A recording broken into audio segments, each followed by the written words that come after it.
Hey, John Crestani here, internet marketer, tech entrepreneur, multimillionaire, and in this video, I'm gonna be going over some of my biggest financial regrets being a self-employed business person. I'm just gonna go over the biggest mistakes I've made, and hopefully you can take away some ways to avoid those yourself. I'm gonna be talking about 4 topics particularly, and I'm gonna be going over those topics in detail and how I could have possibly avoided them and how you can avoid making the same mistakes I have. Let's get it.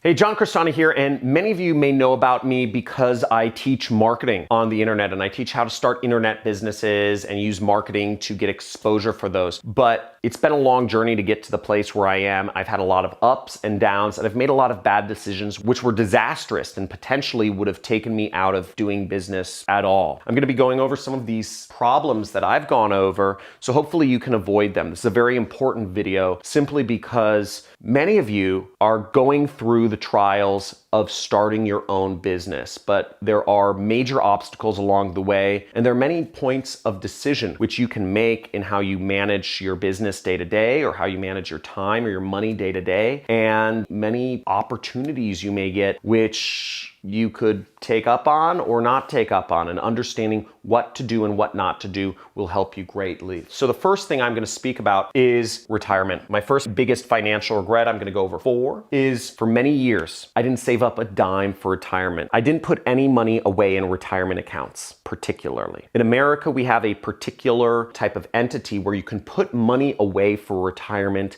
but you can't touch it until you are 65 years old. And I always avoided putting money away in an account where I couldn't touch it because I wanted to be in control of all my money. And I didn't mind that I didn't save money on taxes. I would just put some money away into investments, and I'd call it, oh, this is my retirement fund, but it wasn't actually a retirement account. And what happened was a few years ago, I didn't have any money saved up for retirement. I never put any money away. And what ended up happening is my business was going through a bad period, and I started using money from my other savings accounts to help fund my business during times which were harder. When my business started coming back, I keep using that money in the business or to fund my lifestyle instead of actually saving up money for retirement. And this left me in a really prickly situation because I was, I'd say 30 years old, and I had 0 savings for my retirement, when in reality, what I should have been doing all along is I should have been saving up a portion of what I earned for retirement all along. And if I were to go back in time, I would have consistently set aside a percentage, at least 10% of everything I earned each year, into a retirement account where I couldn't touch it, where it was there until I hit the age of 65 in America, so that I could actually use that to be retired, not have to work again. I'm happy to say I fund my retirement more. I max out. I contribute at least $250,000 a year to my retirement, and my retirement's been growing very fast, as well as my wife's retirement, so that I'm able to put a lot of money away tax-free. I save a lot of money in the process, and I'm able to work towards retiring very young, which is really exciting for me. Now, my magical number for retirement is, just to give you an idea, is $6 million. And the reason why it's $6 million is because at a 4% return on investment, I will be able to live off $240,000 a year, about $20,000 a month when I'm retired. This way I can live a nice lifestyle, making $250,000 a year, and be completely retired. So that's the goal for me, and I'm working very aggressively. Now that I've set a goal, because I never had a retirement goal, I'm aggressively working towards getting that retirement goal. So what I would suggest to you is, if you aren't saving up for retirement, figure out how much money you will need to retire, and then work towards that goal. Make it a game. To come up with your own number for retirement based on 4% a year, if you can save up $1 million in your retirement account by the time you're retired, right, then you will be receiving $40,000 $80,000 a year just on interest, right? Without touching any of your principal. So that's passive income. That's true passive income. And you know what? If you want to live off of $80,000 a year, you just double the number. So you need to save up $2 million in your retirement account. And I'd be interested to hear from you. What is your retirement goal? How much money do you need saved up in your retirement account in order to live the lifestyle you want with passive income? Type it in the comments below. I'd love to see what your retirement goals are. Now, this one I gotta sit down for because this is just incredibly embarrassing, and probably one of the biggest financial mistakes I ever made was not paying taxes. For years, I didn't really know about how to pay taxes, and in 2015, my business made roughly $1 million profit, and I owed about, I don't know, $400,000 in taxes. I thought I had paid them. I had hired an accounting firm that year that was supposed to do my taxes. They did my taxes based on what I earned, but moving up to earning $1 million a year, I just assumed that my financial people figured out all the money stuff. For a long time, this is in my 20s, I didn't like numbers. I didn't like financial stuff. I liked marketing and sales. So I didn't focus on numbers. I thought I'd offsourced it to a good company. But when I realized that my accounting firm had not paid my taxes because I wasn't really looking over their shoulder, and that I owed $400,000 that I didn't have, it was really, really big problem. Imagine having $80,000 to $100,000 in my bank accounts at the time because I figured everything in my bank accounts was profit. And then I get a tax bill for $400,000. That was really scary. This is the same time I got married. So literally, I thought I was doing fine in life. I had, money in the bank, etc. And I was being told I didn't have money, but I owed the government over $400,000 that I didn't have. My wife was also pregnant at the time with our first kid. It was just a really scary situation going into this, and my business was failing in 2016, which will lead into my next point. But if I were to do everything all over again, I would have paid my quarterly taxes. I would have been more involved in understanding how much I owed my government, so I wasn't stuck at the end of the year with a monster bill that I had not paid any of,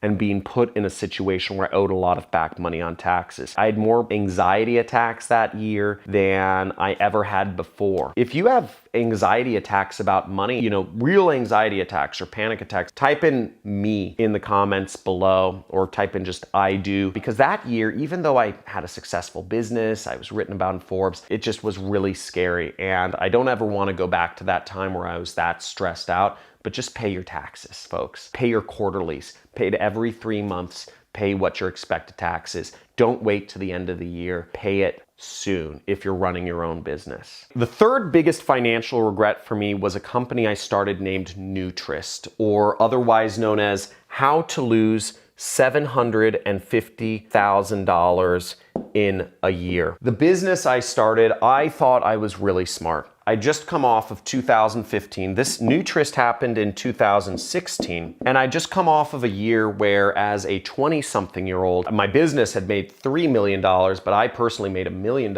And I thought I just had the Midas touch. I thought I was a king among men. I could do anything and make money. And I started getting a big ego about things. I started a company, an affiliate network, which I knew nothing about running. I hired people who were inexperienced for the job, not all of them. And I ended up losing $750,000. Ultimately, I was a bad manager. Ultimately, I was bad at managing finances. Ultimately, I was bad at understanding legal contracts. And all of these things added up to result in what ended up happening, which was non-payments from clients, fraudulent activities from our business partners, as well as employee embezzlement. So I got hit by a number of different things, which resulted in, and just bad management, which resulted in me losing a lot of money in a year. The same year, 2016, where I got hit with a tax bill of $400,000, I also lost almost $1 million in my business that I had started. And that was a pretty tough hole to get out of. I was in deep debt. And it was really scary, and I had no savings. I hadn't saved up for retirement at the time, nothing. You know, and I was having my first child, I just got married. It was a really scary time. And what I would have done if I had gotten back in time is, first off, I wouldn't have started a business that I didn't know anything about. Second off, if I'm running a business that is cash flow negative, which is an affiliate network, I'm not going to explain what negative cash flow is, but basically it's when you're spending money before you're receiving money. This is similar to e-commerce. When you do business with Amazon, you have to buy the product, you have to buy the inventory. If you're going to sell, for instance, hats, you have to produce and buy and pay the people for the hats before you actually send them to Amazon. So in order to do that, you're losing money in order to hopefully gain a lot more. If you want to grow the business, you have to continually lose larger and larger amounts of money in order to potentially gain more. And if I were to start a cash flow negative business, I would either raise investment or get funding, or I wouldn't start the business at all, because that's the only way these sorts of businesses make sense, is if you have investors. So I probably would have not started that business at the time if I were to go back in time. My fourth biggest financial regret takes us back to an earlier time, and that is actually, I'm not going to name the name of the person, this is a fake name, but overpaying Travis. What happened in 2013 through 2015, I had a number of people working with me on a commission-only basis. They were called media buyers. They're essentially affiliates that were working under me. And I overpaid everybody. I took much of my profits, I took the large deal of my profits, and I just handed out freely to all my employees. All my employees really liked me. And I was making a lot of money too, so I thought it was cool. Oh, I'll just pass more money out to more people. One of my employees, Travis, I paid over $100,000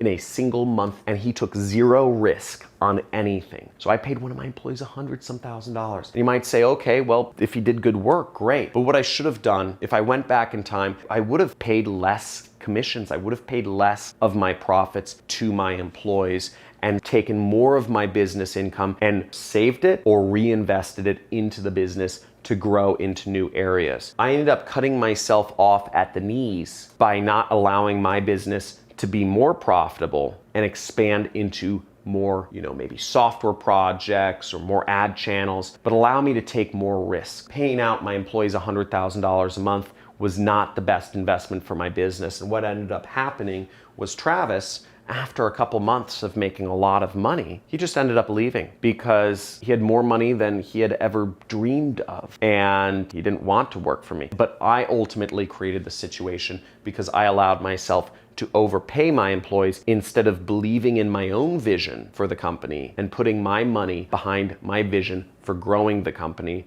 rather than just overpaying employees. So there's a limit. Pay people well, but don't overpay. Overpaying people is just as big of a problem as underpaying them. So I hope that was insightful to you. I hope you learned a little something about what to avoid, and hopefully my own experience helps inform your experience. And let me know, what was the most useful thing to understand, the most useful concept? Was it the retirement story? Was it taxes? Was it Nutrist? Or was it overpaying people? Let me know in the comments below. Also, let me know if my speed on this video was too fast, if I just went through things, if I should have given more detail, or if I went too slow, if I maybe dragged on with my stories or repeated myself too much, or if it was actually just right. So let me know in the comments. Also, subscribe to my channel if you'd like more videos on marketing and making money on the internet, and join one of our communities. We have a Discord chat channel, we have a Facebook group, and we also have a subreddit where you can interact with other people, kind of learn from each other. I encourage you to join those. Let's create a community. I get 2 trillion messages a day, so I can't answer people. I have people saying, can you email me? And John, can you be my mentor? Dude, if I have free time, I'm gonna spend it with my daughters. So I bet you're nice, some person from Morocco or wherever, and I could help you, but I can't help everybody. I'm gonna help my daughters, okay? So that's where I'm going. And looking forward to seeing you in future videos, releasing new videos every single day, same time every day. Looking forward to seeing you as a regular on this channel. Talk soon.